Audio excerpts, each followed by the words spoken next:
பேசு தமிழா பேசு நேயர்களுக்கு வணக்கம். நேற்று நானும் துவாரகை செல்வனும் ஒரு டூவலாக் பண்ணியிருந்தோம். அதாவது 2 பேரும் சேர்ந்து ஒரு வீடியோ பண்ணியிருந்தோம். அதுல எப்படி இந்த ஜோதி மல்ஹோத்ரா அப்படிங்கிற டிராவல் விளாகர் யூடியூப்ல அவங்க வந்து வீடியோக்கெல்லாம் போட்டுக்கிட்டு இருக்காங்க. அவங்க இந்தியாவில் இருந்துகிட்டே பாகிஸ்தானுக்கு எந்த அளவுல உதவி பண்ணியிருக்காங்க, அதே போல பாகிஸ்தானுக்கு அவங்க டிராவல் பண்ணும்போது என்னென்னலாம் நடந்தது அப்படிங்கறதெல்லாம் நம்ம சொல்லியிருந்தோம். பாகிஸ்தான் ஹை கமிஷன் கூட அவங்களுக்கு இருந்த தொடர்பு இதெல்லாம் பத்தி விளக்கமா பேசியிருந்தோம். நம்முடைய வீடியோக்குள்ளேயே பாத்தீங்க அப்படின்னா கமெண்ட் பாக்ஸ்ல நிறைய பேர் மதன் கௌரியுடைய பெயரை குறிப்பிட்டு இருந்தாங்க. நிறைய பேருக்கு சந்தேகம் எழுந்திருக்கலாம். ஏன்னா மதன் கௌரிக்கும் இந்த ஜோதி மல்ஹோத்ராக்கும் என்ன தொடர்பு அப்படிங்கிற மாதிரி.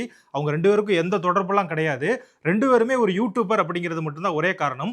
இன்னொரு முக்கியமான காரணம் என்ன அப்படின்னா 2 பேருமே பாகிஸ்தான்ல இந்துக்கள் ஒரு அமைதியான வாழ்க்கையை வாழ்றாங்க. அது இந்துக்கள் வாழ்றதுக்கு ஒரு நல்ல இடம் அப்படிங்கிற மாதிரியான கருத்துக்களை அவங்களுடைய யூடியூப் சேனல் மூலமா தெரியப்படுத்தியிருக்காங்க.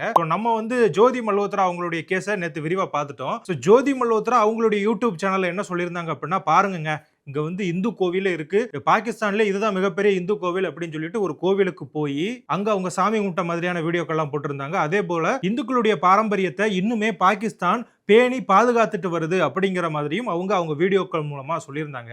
இதே மாதிரியான டெம்ப்ளேட்ல தான் மதன் கௌரியுமே ஒரு வீடியோ போட்டிருந்தாரு. அதாவது ரேண்டமா யாரோ ஒருத்தங்க கிட்ட பேட்டி எடுக்கிறாரு. அவங்க என்ன சொல்றாங்க அப்படின்னா, நான் பாகிஸ்தான்ல இருக்கக்கூடிய இந்துக்கள் கூட எல்லாம் நான் பழகி இருக்கேன். பாகிஸ்தான் இந்துக்கள் வாழ்வதற்கு ஒரு தகுதியான பூமி, அங்க இந்துக்கள் கோவில்லாம் இருக்கு அப்படிங்கிற மாதிரி நிறைய கருத்துக்கள்லாம் தெரிவிச்சிருந்தாங்க. இவங்க 2 பேருமே சொல்ற மாதிரி பாகிஸ்தான் இந்துக்கள் வாழ்வதற்கு ஒரு தகுதியான நாடாக இருந்தால் ஏன் 1947ல 17 விழுக்காடா இருந்த இந்துக்களுடைய பாப்புலேஷன் இப்போ 2 விழுக்காடா குறையுது. கிட்டத்தட்ட பாத்தீங்க அப்படின்னா 12 விழுக்காடு இந்துக்கள் அங்க இருக்கக்கூடிய பாகிஸ்தானியர்களுடைய கொடுமை தாங்காம வேற வேற நாடுகளுக்கு அடித்து துரத்தப்பட்டிருக்காங்க. இதுல நிறைய இந்துக்கள் இந்தியாவுக்கு வந்திருக்காங்க. மற்றவர்கள்லாம் பாத்தீங்க அப்படின்னா லண்டன் உள்ளிட்ட நாடுகளுக்கு குடிபெயர்ந்திருக்காங்க. அமெரிக்காவில் நிறைய பேர் குடிபெயர்ந்திருக்காங்க அப்படின்னு சொல்லப்படுது. அதே போல அங்க இருக்கக்கூடிய இந்துக்கள் இன்னைக்குமே நிறைய இந்துக்கள் இருக்காங்க. அவங்க எந்தெந்த மாதிரியான அடக்குமுறைகளை சந்திக்கிறாங்க அப்படிங்கிறதுக்கு நிறைய நியூஸ் ஆர்டிகல்ஸ் நமக்கு வந்து சாட்சியா இருக்கு. குறிப்பா பாத்தீங்க அப்படின்னா தினேஷ் கனேரியா அப்படிங்கிற ஒரு பாகிஸ்தான் கிரிக்கெட்டர் உங்க எல்லாருக்குமே தெரிஞ்சிருக்கும். அவரும் வந்து ஒரு இந்து. அவரு அந்த டீம்லயே நான் எந்த அளவுக்கு அடக்குமுறைகளை சந்திச்சேன் அப்படிங்கறத வெளிப்படையாவே சொல்லியிருக்காரு. பாகிஸ்தான்ல இதுதான் இந்துக்களுடைய நிலைமை. ஆனா அதை பற்றி எந்த ஒரு புரிதலுமே இல்லாம பாகிஸ்தான் இந்துக்கள் வாழ்வதற்கு ஒரு மிகச்சிறந்த நாடு அப்படிங்கிற மாதிரியான நரேட்டிவை ஜோதி மல்ஹோத்ராவும் சரி மதன் கௌரியும் சரி அவங்க யூடியூப் சேனல்ல பரப்பிக்கிட்டு இருக்காங்க. இதை அவங்க தெரிந்து செய்யறாங்களா தெரியாம செய்யறாங்களா அப்படிங்கறதா மிகப்பெரிய கேள்வியா இருக்கு. ஏற்கனவே ஜோதி மல்ஹோத்ரா கைது செய்யப்பட்டு தொடர்ந்து விசாரணை நடத்திக்கிட்டு இருக்காங்க. இன்னொரு முக்கியமான விஷயம் ஜோதி மல்ஹோத்ராவினுடைய வழக்குல நமக்கு தெரிய வருது என்ன அப்படின்னு பாத்தீங்கன்னா, அவங்க நிறைய கோவிலுக்கு டிராவல் பண்ணிருக்காங்க. இந்து மதத்தை சேர்ந்த நிறைய வழிபாட்டு தலங்களுக்கு போயிருக்காங்க. அதே போல சுற்றுலா தலங்கள் இருக்குல்ல, அதெல்லாம் பாத்தீங்க அப்படின்னா இந்த ஸ்பிரிச்சுவலான இடங்களுக்கு நிறைய இடங்களுக்கு போயிருக்காங்க. இதன் மூலமா அவங்க என்ன நினைச்சிருக்கலாம் அப்படின்னு பாத்தீங்கன்னா, இந்த வீடியோக்கெல்லாம் பாத்தீங்கன்னா நம்ம வந்து ஒரு ஸ்பை ஆக்டிவிட்டியில இருக்கும் அப்படிங்கிற மாதிரி யாருக்கும் சந்தேகம் வர வாய்ப்பு இல்ல அப்படின்னு நினைச்சிருக்கலாம். ஆனாலுமே நம்ம இந்திய அரசு அவங்க மேல நடவடிக்கை எடுக்கிறதுக்கான அந்த செயல்பாடுகள்ல ஈடுபட்டு இருக்காங்க. பொறுத்திருந்து பார்ப்போம் அந்த வழக்கு அடுத்த கட்டத்துக்கு எப்படி போகுது அப்படின்னு. சோசியல் மீடியா இன்ஃப்ளூயன்சர்ஸ் இப்படி ஒரு பக்கம் பேசிக்கிட்டு இருக்கக்கூடிய சூழ்நிலையில தமிழ் திரையுலகத்தை சேர்ந்த நடிகர் ஒருத்தர் இந்த போரே தேவையில்லை, war is not necessary at all அப்படிங்கிற மாதிரி ஒரு கருத்து சொல்லியிருக்காரு. அவர் வேற யாரும் கிடையாது, நம்முடைய புரட்சி தளபதி விஷால் அவர்கள். வார் வந்து தேவையே இல்லைங்க. War is not necessary at all. ஏன்னா பவுண்டரிஸ் போட்டாச்சு ஒவ்வொரு கண்ட்ரிக்கு.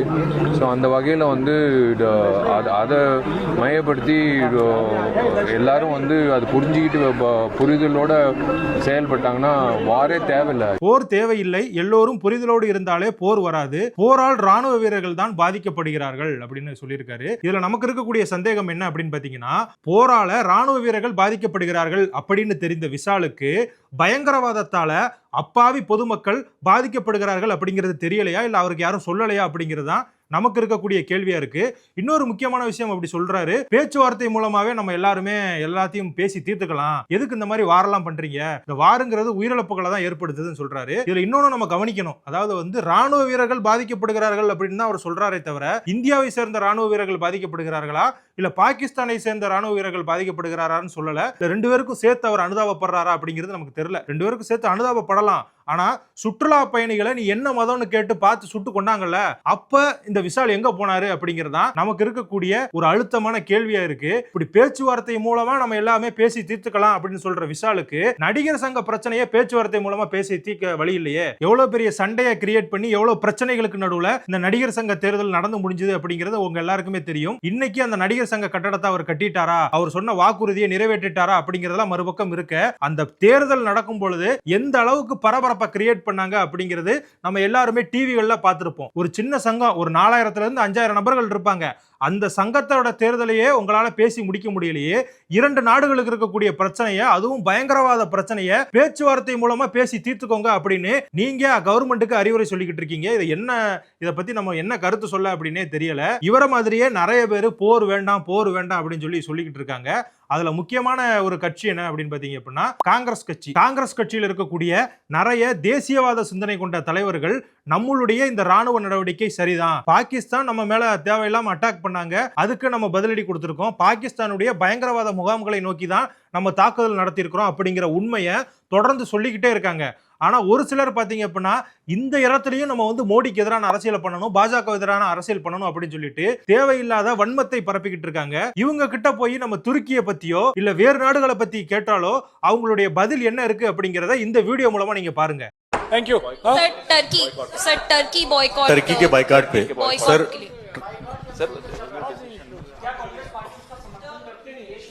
இதுக்கு இவங்க ஈஸியா பதில் சொல்லியிருக்கலாம். என்ன சொல்லியிருக்கலாம் அப்படின்னா துருக்கிக்கு ஆதரவா தான் அவங்க பதில் சொல்லுவாங்க எப்பவுமே. இப்ப ஏன் இவங்க 2 பேரும் தவிர்க்கிறாங்க அப்படின்னு பாத்தீங்க அப்படின்னா ஏற்கனவே இந்த பெகல்காம் அட்டாக்கு பிறகு காங்கிரஸ் செய்த தவறுகளால் தான் இன்னைக்கு காஷ்மீர் இப்படி ஒரு இக்கட்டான சூழ்நிலை இருக்கு அப்படிங்கிற ஒரு சிந்தனை எல்லா மக்கள் மத்தியிலையும் இருக்கு. இது காங்கிரஸுக்கு எதிராக தான் இருக்கு. இப்படி இருக்கக்கூடிய சூழ்நிலையில நம்ம பாகிஸ்தானுக்கு ஆதரவாகவும் துருக்கிக்கு ஆதரவாகவும் பேசணும் அப்படின்னா மக்கள் நம்மளை எதை கொண்டு அடிப்பாங்க அப்படிங்கிற ஒரு அச்சத்தால தான் காங்கிரஸ் தலைவர்கள் இது போன்ற கேள்விக்கு பதில் சொல்லாம தவிர்க்கிறாங்க. அப்படி இல்லைன்னு வைங்க, இதுக்குமே அவங்க மோடி அரசை எதிர்க்கணும் அப்படிங்கிற ஒரே காரணத்துக்காக துருக்கிக்கோ அஜர்பைஜானுக்கோ விட்டா இலங்கைக்கோ கூட அவங்க சப்போர்ட் பண்ணுவாங்க. இந்த அளவுக்கு தான் இன்னைக்கு காங்கிரஸ் அரசியல் பண்ணிக்கிட்டு இருக்கு. இதுக்கு ஒருபடி மேல அந்த கட்சியினுடைய தற்போதைய முகமா இருக்காரு இல்லையா ராகுல் காந்தி, அவரு வன்மத்தோட உச்சத்துக்கே போய் பிரதமர் நரேந்திர மோடி அவர்களை பத்தி மிகவும் வன்மையான கருத்துக்களை பேசிக்கிட்டு இருக்காரு, ஒருமையில பேசிக்கிட்டு இருக்காரு. அந்த வீடியோவையும் நீங்க இப்ப பார்க்கலாம். नरेंद्र मोदी से कहा, पार्लियामेंट में कहा, तुम्हें जाति जनगणना करना पड़ेगा। हमने उससे कहा कि तुम्हें संविधान को यहां माथे पर लगाना पड़ेगा। இந்த 3 உதாரணங்களிலுமே அவங்களுடைய நோக்கம் என்னவா இருக்கு அப்படின்னு பாத்தீங்க அப்படின்னா அவங்களுடைய சுயலாபம் மட்டும்தான். நாடு குறித்தோ நாட்டு பற்று குறித்தோ நம்முடைய நாட்டினுடைய பாதுகாப்பு குறித்தோ அவங்களுக்கு எந்த விதமான அக்கறையுமே கிடையாது. தங்களுடைய சுயலாபத்துக்காக மட்டுமே கருத்துக்களை தெரிவிச்சுக்கிட்டு இருக்கிற இவங்க இந்த மாதிரி தேசத்துல என்ன நடக்குது அப்படின்னு தெரியாம தேசத்துக்கு எதிரான கருத்துக்களை சொல்லிக் கொண்டிருக்கக்கூடிய நபர்கள் நம்முடைய நாட்டிற்கும் நம்முடைய நாட்டின் இறையாண்மைக்கும் ஆபத்து அப்படிங்கிறது தான் இந்த வீடியோ மூலமா நம்ம சொல்ல வர்றோம். இந்த வீடியோவை பத்தியும் இந்த 3 உதாரணங்கள் பத்தியும் உங்களுடைய கருத்து என்ன அப்படிங்கிறத கமெண்ட்ல சொல்லுங்க. இதே போல தொடர்ந்து வீடியோக்களை பார்க்கணும் அப்படின்னா நம்ம சேனலை சப்ஸ்கிரைப் பண்ணுங்க. இந்த வீடியோவை உங்க நண்பர்களுக்கு ஷேர் பண்ணுங்க. உங்களுடைய கமெண்ட்டுகளை நாங்கள் எதிர்பார்க்கிறோம். நன்றி. அதனை அடுத்து சிம்ம ராசிக்கார பெண்களுக்கு இது சூப்பர். ஆனால் இந்த ஹோம்மேட் பிஸ்னஸ் வரும்போது இன்வெஸ்ட்மெண்ட்ஸ் ரொம்ப லெஸ்ஸாக இருக்கணும். சரிங்களா? நீங்கள் ஹோம்மேட் பிஸ்னஸ் ஆனால் 10 லட்சம் இன்வெஸ்ட்மெண்ட்னா நம்ம ஒன்றும் பண்ண முடியாது. சரிங்களா? சிம்ம ராசிக்காரங்க அதனை அடுத்து தான் துலாம் ராசிக்காரங்களுக்கு. 2ஆம் இடத்துல சந்திரன் இருக்குது, சனியும் பார்க்குது. நீங்கள் எங்கே கண்கரமெல்லாம் போக முடியாது, எங்கே போனாலும் சிக்கிடுவீங்க. இது சிம்மத்துடைய அடிப்படை ஆண் சிம்ம ராசிகளுடைய ஒரு எல்லோருக்கும் அல்ல 90% ஆண் சிம்மராசி என்பவர்கள் இப்படிதான் இருப்பாங்க. இந்த மாதிரி ஆன்மீகம் மற்றும் ஜோதிடம் சார்ந்த இன்னும் பல வீடியோக்கள் பார்க்கணுமா? மறக்காம திருவருள் டிவிக்கு சப்ஸ்கிரைப் பண்ணுங்க. திருவருள் டிவியுடைய சேனல் லிங்க் இந்த வீடியோடைய டிஸ்கிரிப்ஷன்ல இருக்கு. உலக தமிழ் சொந்தங்களுக்கு வணக்கம். நான் ராஜவேல் நாகராஜன். பேசு தமிழா பேசு வலையொலியுடைய வளர்ச்சிக்கு நீங்களும் உறுதுணையாக இருக்கணும்னு நினச்சிங்கன்னா இந்த வீடியோடைய டிஸ்கிரிப்ஷனில் இருக்கக்கூடிய ரேசர் பே லிங்கை கிளிக் பண்ணுங்கள். அந்த லிங்க்கில் போயிட்டு உங்களுக்கு விருப்பமான தொகையை பேசு தமிழா பேசுவனுடைய வளர்ச்சிக்கு உங்களுடைய பங்களிப்பாக நீங்கள் கொடுக்கலாம். நன்றி, வணக்கம்.